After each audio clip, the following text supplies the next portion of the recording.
आप सभी का सिविल ज्ञान में आज हम लोग करने वाले इन्वायरमेंट के इंपॉर्टेंट क्वेश्चन जो कि लेटेस्ट अब एग्जाम में आए हुए हैं। तो देखते हैं किस तरह के क्वेश्चन आपके एग्जाम में आजकल बन रहे हैं इन्वायरमेंट के अंदर से। क्या आप उन क्वेश्चनों को हैंडल कर पा रहे हैं, आप क्या समझ पा रहे हैं या नहीं समझ पा रहे हैं।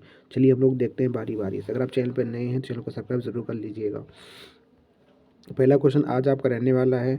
देखो, इन्वायरमेंट के अंदर दो पार्ट होता है। एक तो आपका होता है वेस्ट वाटर इंजीनियरिंग का पार्ट होता है, और पहला जो होता है water demand source and convenience, मतलब कि वाटर का कैसे कहाँ से हमको सोर्स लेना है। पॉपुलेशन फोरकास्टिंग जिससे हम लोग पढ़ते हैं, जिसके कारण हम लोग वाटर को ट्रीटमेंट करते हैं, फिर वाटर का डिस्ट्रीब्यूशन करते हैं। एक पार्ट तो ये आता है। फिर दूसरा होता है वेस्ट एंड सैनिटरी पार्ट वाला, जिसमें सीवेज वगैरह होता है। तो आजकल जो क्वेश्चन का पैटर्न है वो यहाँ से पूछ रहा जाता है, मतलब वेस्ट वाले पार्ट से।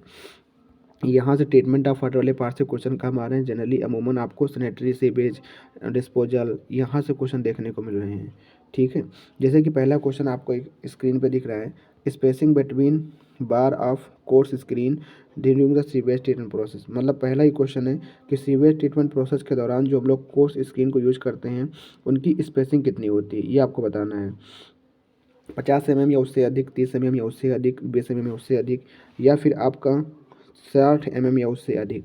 तो आपको याद रखना है कि जो स्पेसिंग होती है in the case of course screen ये होती है 50 mm और उससे अधिक। तो ऑप्शन नंबर 1 आपका सही हो जाएगा। पर आपको ये भी ध्यान रखना होगा कि अगर आपकी स्क्रीन मीडियम स्क्रीन होगी तो उसकी स्पेसिंग होगी 6 mm से 40 mm।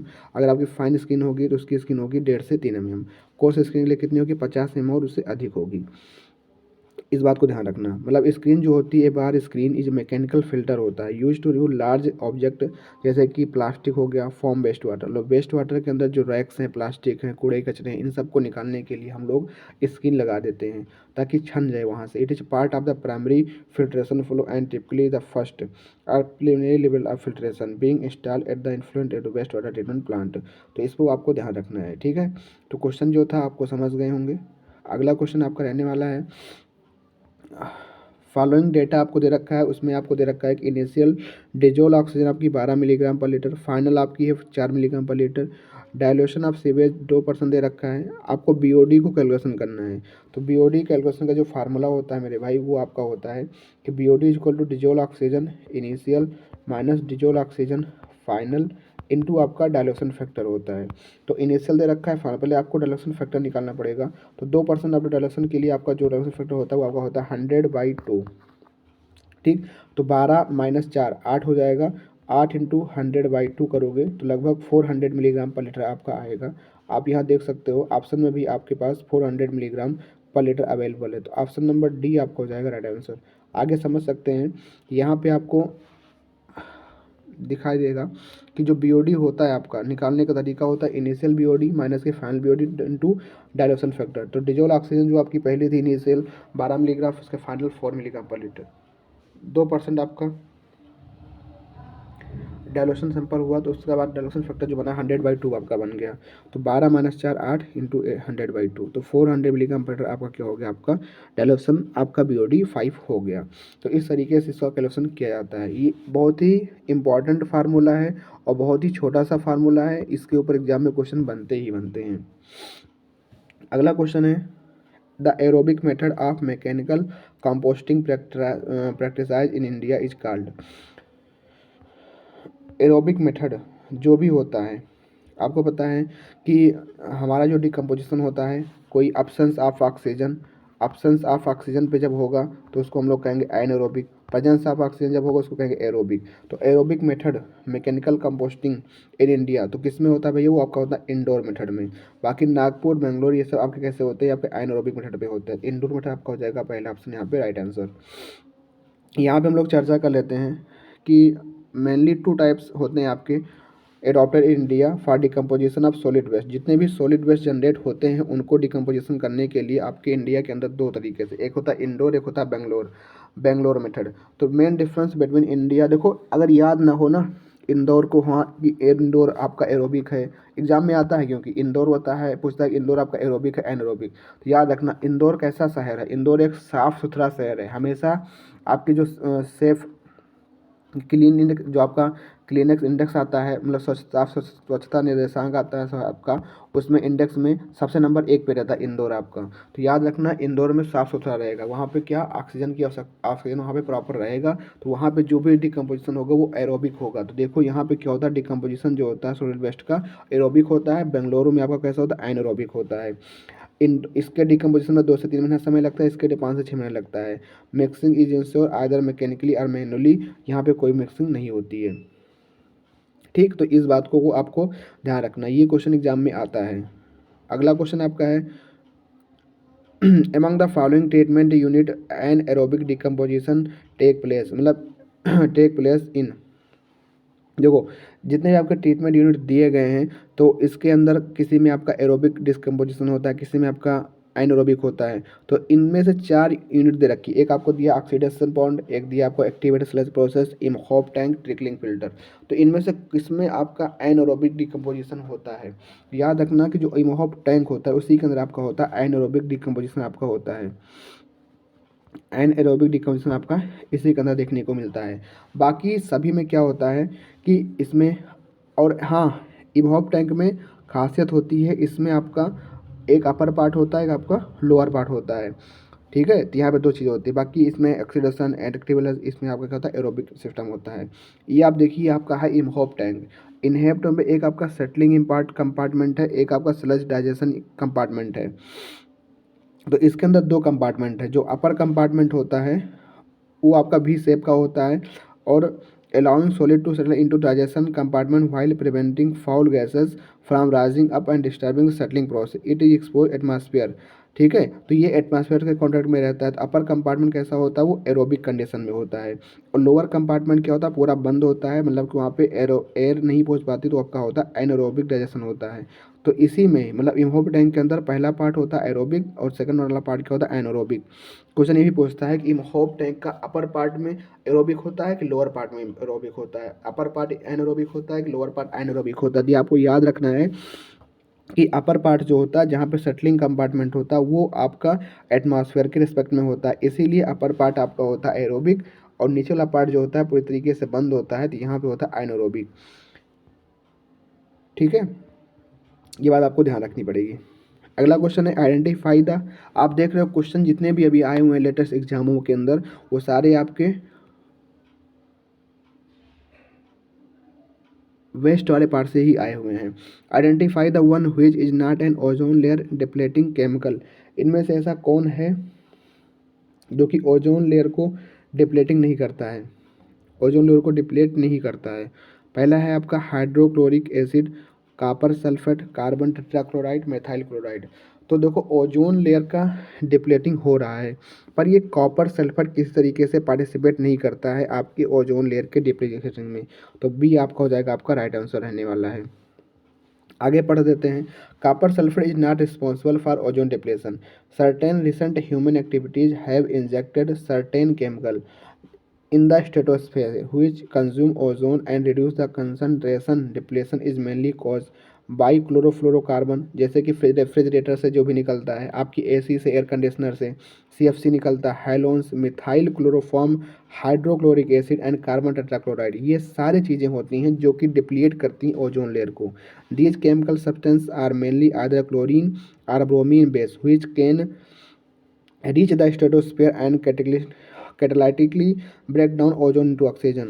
ठीक है, तो जो भी आपकी ओजोन हो तो उसको कैटालिटिक कर देता है, जो भी हाइड्रोक्लोरिक एसिड हो गया या फिर क्लोरोफ्लोरोकार्बन हो गया, फिर हेलोजन हो गया, या फिर आपका मिथाइल क्लोरोफॉर्म हो गया। बाकी आपका जो कॉपर सल्फेट होता है वो किसी प्रकार का रिस्पॉन्सिबल नहीं होता ओजोन लेयर के डिप्लीकेशन में। बाकी ये सारे जितने मैंने आपको नाम बताए, इनके नाम क्लोरोफ्लोरोकार्बन, हाइड्रोक्लोरिक एसिड, इन सब ये सारी चीज़ें आपकी क्या करती हैं, डिप्लीट कर देती हैं। ठीक है, अगला क्वेश्चन आपका रहने वाला है a water treatment plant has flow rate of 0.6 metre cube per second, the settling basin at the plant. Environment के जो न्यूमेरिकल होते हैं बहुत ही आसान होते हैं, ये समझ लीजिए। डायमेंशनल अगर आपको प्रॉपर्टी पता है तो काफ़ी क्वेश्चन डायमेंशनल से ही हो जाते हैं। जैसे ये क्वेश्चन है कि a water treatment plant has flow rate, मतलब वाटर ट्रीटमेंट प्लांट है जिसका फ्लो रेट दे रखा है 0.6 metre cube per second. Settling basin at the plant has effective settling volume, मतलब कि जो भी सेटलिंग बेसिन है उसका डायमेंशन दे रखा है, उसकी लेंथ दे रखा है कि 20 मीटर, उसकी डेप्थ दे रखा है 3 मीटर, उसकी विड्थ दे रखी है कितनी 6 मीटर। उसके बाद अब वो सेटल हो रहा है कि उसकी जो सेटिंग वेलोसिटी, समझ लीजिए आपका इस तरीके से कोई टैंक है, इसके अंदर कोई पार्टिकल आपका सेटल डाउन हो रहा है, ठीक है। उसकी वेलोसिटी है 0.004 मीटर पर सेकंड इज, ठीक है। What percent of the particle having settling velocity, मतलब कितने परसेंट पार्टिकल आपके रिमूव हो जाएंगे, ये आपको बताना है। जैसे होता है कि अगर आपका कोई टैंक होता है तो उसका एक सरफेस ओवरफ्लो रेट होता है, उसके ऊपर से पानी बह रहा है, पर उसका कुछ सेटलिंग वेलोसिटी भी होगा। तो अगर कहते हैं हम लोग कि अगर आपकी सेटलिंग वेलोसिटी उसके सरफेस ओवरफ्लो रेट से ज़्यादा है तो जितने सारे पार्टिकल आपके रिमूव हो जाएंगे। तो यही क्वेश्चन पूछा गया है कि अगर सेटलिंग वेलोसिटी 0.04 मीटर पर सेकंड है तो आप ये बताइए कितने परसेंट पार्टिकल रिमूव होंगे।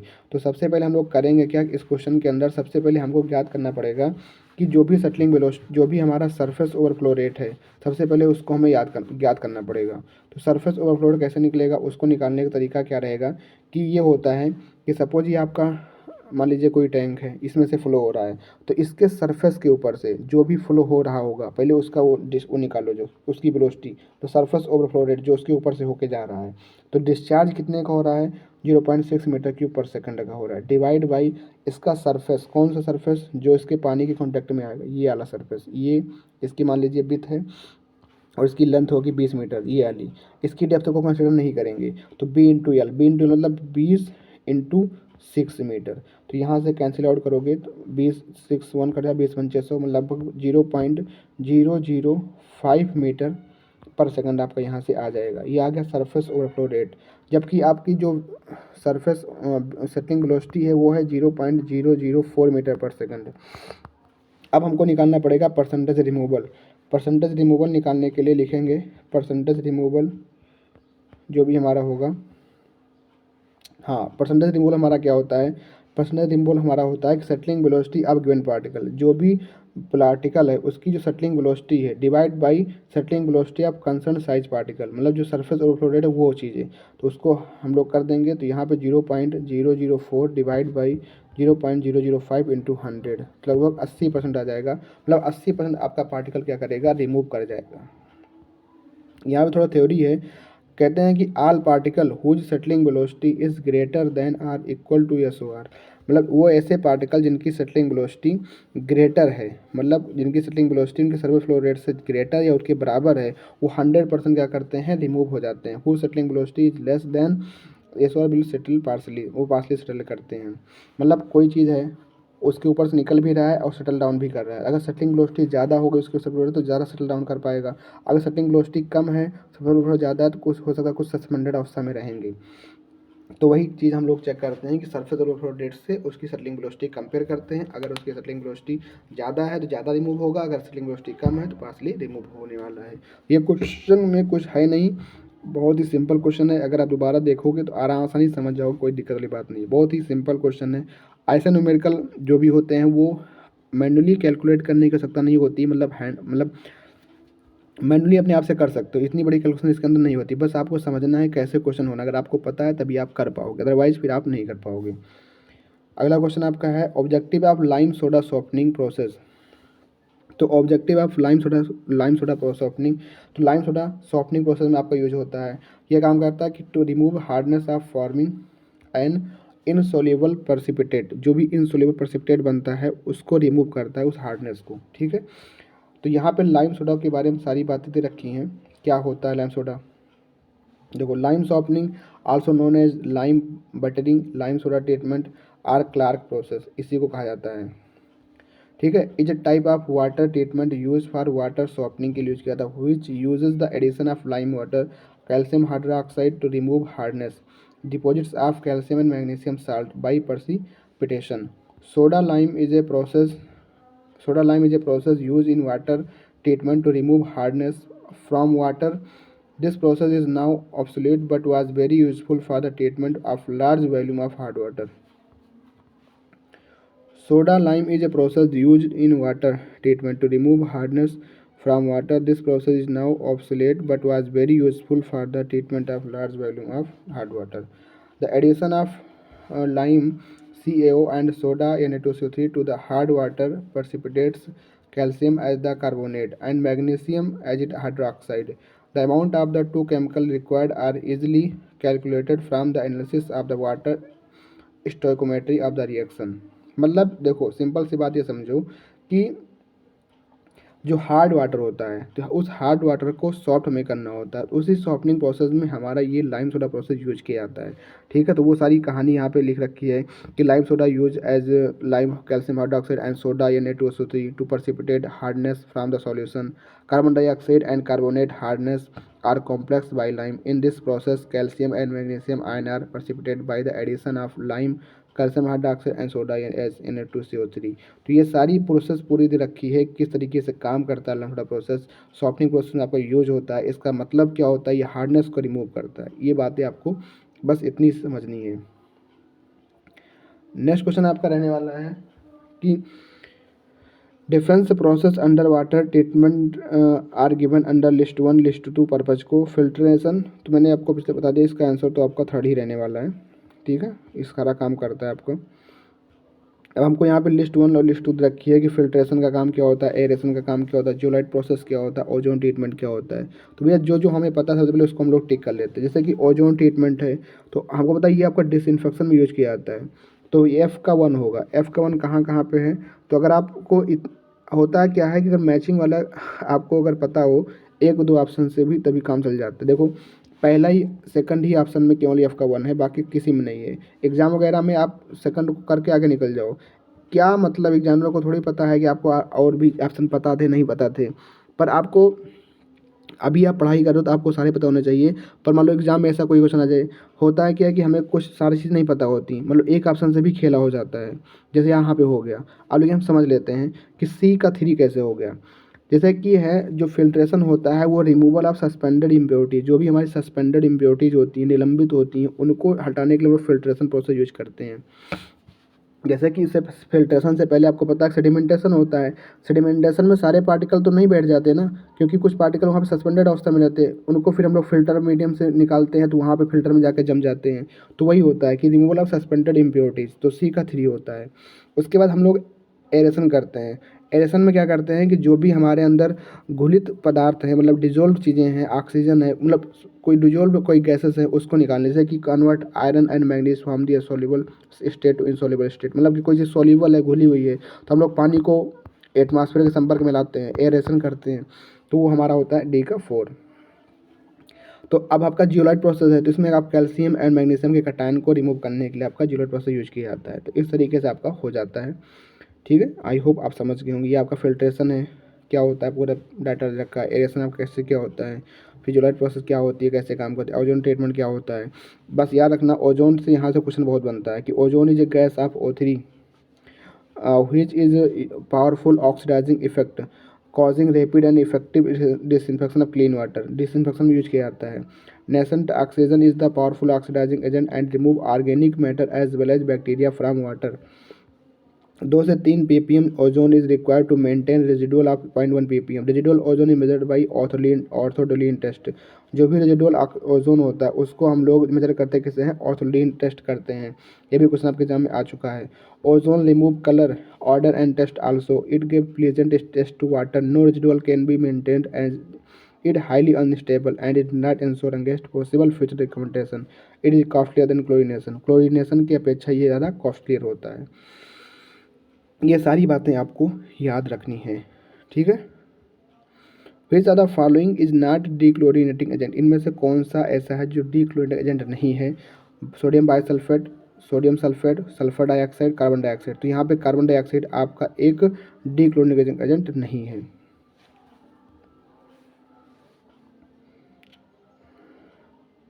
तो यहाँ पे आपको दे रखा है क्लोरीनेशन होता क्या है। Chlorination is use for disinfection, control of micro organism, removal of ammonia, control of taste and odour, destruction of organic matter, hydrogen sulphide, ये सारे काम करता है। तो इस तरीके से क्लोरीन रेजिडुअल और क्लोरीन डोज का एक ग्राफ बनता है। यहाँ पे आपको ब्रेक पॉइंट क्लोरीनेशन मिलता है। तो इस तरीके से आपका क्लोरीनेशन होता है। डिसइंफेक्शन में माइक्रो ऑर्गेनिज्म को कंट्रोल करने का आपको यूज किया जाता है। अमोनिया को रिमूवल में काम आता है। टेस्ट एंड ऑर्डर को कंट्रोल करता है। डिस्ट्रक्शन ऑफ ऑर्गेनिक मैटर को डिस्ट्रॉय करता है। सल्फर डाइऑक्साइड को, हाइड्रोजन को करता है। ये सारी चीज़ें आपकी क्लोरीनेशन में होती हैं, तो इसको आपको ध्यान रखना है। ऑप्शन नंबर डी आपका हो जाएगा यहाँ पे आपका राइट आंसर रहने वाला है। बाकी सारी बातें यहाँ पे दे रखी हैं, इनको आप PDF से पढ़ सकते हो। एज पर IS code 10,313/1982 which of the following factor does not influence the sedimentation process। तो जो भी सेडिमेंटेशन प्रोसेस होता है उस सेडिमेंटेशन टैंक के अंदर आपका होता है, इनमें से कौन सा ऐसा फैक्टर है जो कि सेडिमेंटेशन प्रोसेस को इफेक्ट नहीं करता। सरफेस ओवरफ्लो, भाई इफेक्ट करेगा, सरफेस ओवरफ्लो आप करेगा। साइज 7 बेटा पार्टिकल, कितने साइज का है, कितना क्या उसका शेप है, क्या उसका वेट है, उस हिसाब से भी सेडिमेंटेशन आपका इफेक्ट होगा। इनलेट और आउटलेट अरेंजमेंट कैसा है उस पर भी होगा। जो नहीं होगा किस पे नहीं होगा, pH वैल्यू ऑफ वाटर पे नहीं होगा। तो ऑप्शन नंबर डी आपका हो जाएगा यहाँ पे राइट आंसर। ठीक है, तो ये सारी चीज़ें यहाँ रखी हैं कि साइज एंड शेप इफेक्ट करेगा, विस्कोसिटी एंड टेम्परेचर पे भी जाएगा, सरफेस ओवरफ्लो पे, सरफेस एरिया पे, velocity of flow, inlet outlet, retention period, effective depth, ये सारी चीज़ें आपकी जो होंगी इन्फ्लुएंस करेंगी। Minimum width of septic tank, जो सेप्टिक टैंक होता है उसकी मिनिमम विड्थ कितनी होती है, 75 सेंटीमीटर। जनरलाइज क्वेश्चन है, इसको याद रखिएगा। यहाँ पे सारी बातें दे रखी हैं कि सेडिमेंट जो अभी आपका सेप्टिक टैंक होता है उसकी विड्थ कितनी होती है, 75 सेंटीमीटर। लेंथ 2 से 4 टाइम उसकी विड्थ की, डेप्थ 1 से 3 मीटर, 1 से 1.3 मीटर। डिटेंशन पीरियड याद रखना कितना होता है, 24 आवर्स होता है डिटेंशन पीरियड। नेक्स्ट क्वेश्चन आपका, in which of the following waste water treatment unit is organic matter destroyed and stabilize by anaerobic bacteria, by anaerobic bacteria. तो किसके अंदर होता है आपका, तो सेप्टिक टैंक में होता है। भाई आपको पता है सेप्टिक टैंक क्या होता है, ऐसे गड्ढा होता है, ऊपर से इसको बंद कर दिया जाता है, तो सारी चीज़ें इसके अंदर ही होती है, डिकम्पोजिशन वगैरह। तो यहाँ पे क्या होता है, ऑप्शंस ऑफ ऑक्सीजन होता है, तो इसीलिए उसको कहते हैं एनारोबिक बैक्टीरिया के कंप्लीट में होता है। तो डी आपका हो जाएगा यहाँ पे राइट आंसर रहने वाला है। अब यहाँ पे सारे जितने भी ट्रीटमेंट यूनिट यूज किए जाते हैं उनका सबका डिकम्पोजिशन बता रखा है किस तरीके से क्या होता है। जैसे कि यहाँ पे सबसे पहला है ट्रिकलिंग फिल्टर। ये कैसा होता है, अटैच ग्रोथ होता है और आपका एरोबिक होता है, मतलब कि मतलब कि प्रेजेंस ऑफ ऑक्सीजन में होता है। रोटेटिंग बायोलॉजिकल कंटेनर जिसको हम लोग RBC कहते हैं, जो कि अटैच ग्रोथ होता है और आपका एरोबिक होता है। ये आपका होता है एक्टिवेटेड स्लैश प्रोसेस, ये सस्पेंडेड ग्रोथ होता है, आपका एरोबिक होता है। ऑक्सीडेशन पॉइंट आपका होता है सस्पेंडेड ग्रोथ होता है, ये आपका एरोबिक होता है। फिर आपका सेप्टिक टैंक जो होता है ये आपका सस्पेंडेड होता है, एनारोबिक होता है। ये इमहोप टैंक आपका सस्पेंडेड और एनारोबिक होता है। ठीक है, तो ये सारी चीज़ें आपके इंपॉर्टेंट क्वेश्चन हैं। आज की क्लास में इतना ही, और मिलते हैं फिर नेक्स्ट क्लास में। तब तक के लिए थैंक यू, जय हिंद।